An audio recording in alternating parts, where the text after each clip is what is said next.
The Trump administration is preparing to begin briefing senior officials on the details of his new plan on Capitol Hill today. Let's bring in Ken Cuccinelli, Acting Director, U.S. Citizenship and Immigration Services. Sir, good morning and welcome back to our program to you. Morning, sir. Bill. What's the new rule? So the new rule is intended to avoid abuse of the asylum system, which is overwhelming parts of the system, even while the border is overwhelmed, by instituting a requirement that people who come to our border must have, and want to apply for asylum, must have already applied and been denied at a country they passed through. Remember, asylum is about safety, not a choice of forum. It's not forum shopping. The idea is that you want to get people safe, and this is something America's been very generous about in the past, and yet it's being fraudulently abused right now, and it's part of what's causing the crisis at the border. So why do it now? Just a few obvious questions. Why now? Why Sure. not? Why not several months ago? Well, a lot of work goes into a regulatory implementation like this. So, and it's between two departments. This is done jointly between the Department of Justice and the Department of Homeland Security. So it takes a while to work through. And of course, you've also heard us, all of us, and we're still saying it in the administration, we would like to see Congress address these asylum loopholes. They continue to fail to do so. I got to note the exception. Senator Graham over in the Senate has been working on something, but the House just put out their calendar until vacation with nothing on it.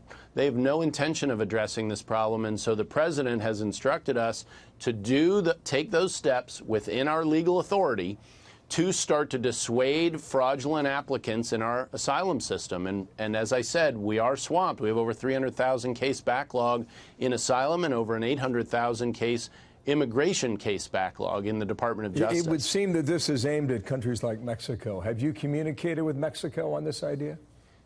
This has been part of the discussion with other countries, and those discussions, as you've seen in 2019, Bill, have been very productive. We've gotten more cooperation from Mexico this year than I can ever remember, and we hope that will not only continue but expand. This is going to send a clear message, though, to people considering coming up illegally to this country to overwhelm our borders with the hope that they'll get by that first hurdle and then disappear into our interior, that isn't going to happen anymore. Can this be challenged in a legal sense?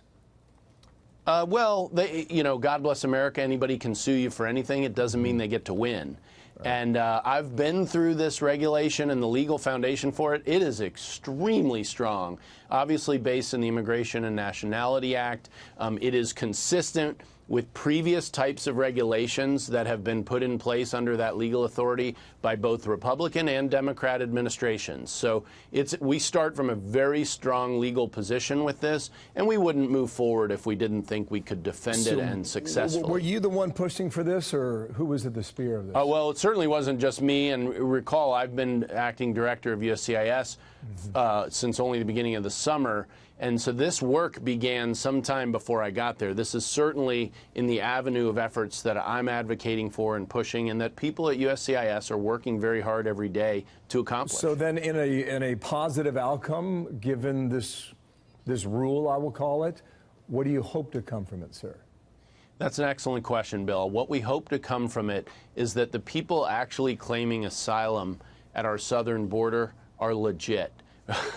There are so many people clogging our legal and legitimate asylum claims with illegitimate claims. We have a grant rate of asylum right now of barely over 10%, Bill. That means almost 90% of the people pouring themselves into our asylum system really don't have a shot at obtaining asylum in this country, and they're clogging the system for legitimate claims of persecution for political and religious reasons and all the other reasons. So let's see if that dissuades some from coming here. Just Absolutely. 2 more quick questions. The ICE raids over the weekend, what can you report on numbers?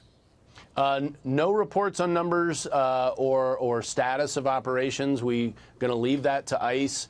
And really, I think you can expect that to come out slowly informationally, because it's just something that law enforcement agencies loath to be too detailed about too quickly, So particularly when you see so much vitriol being thrown at ICE and its efforts to just enforce the law. It would appear, based on the reports, that this was more bark than bite, more message than execution. Is that a fair characterization? I certainly wouldn't accept that on behalf of the administration.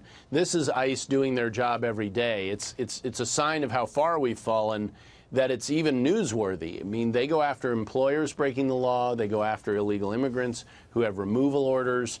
There are over 1 million of those in the country. They do that on a daily basis. The fact that there is so much publicity around current efforts tends to lose all of the other efforts that good, loyal, professional ICE agents are making every day. Okay. Ken Cuccinelli, thank you for your time today. Good to be with you, Bill. There's a new rule. We'll see what effect it has. Breaking the news today here on America's Newsroom. Thank you, sir.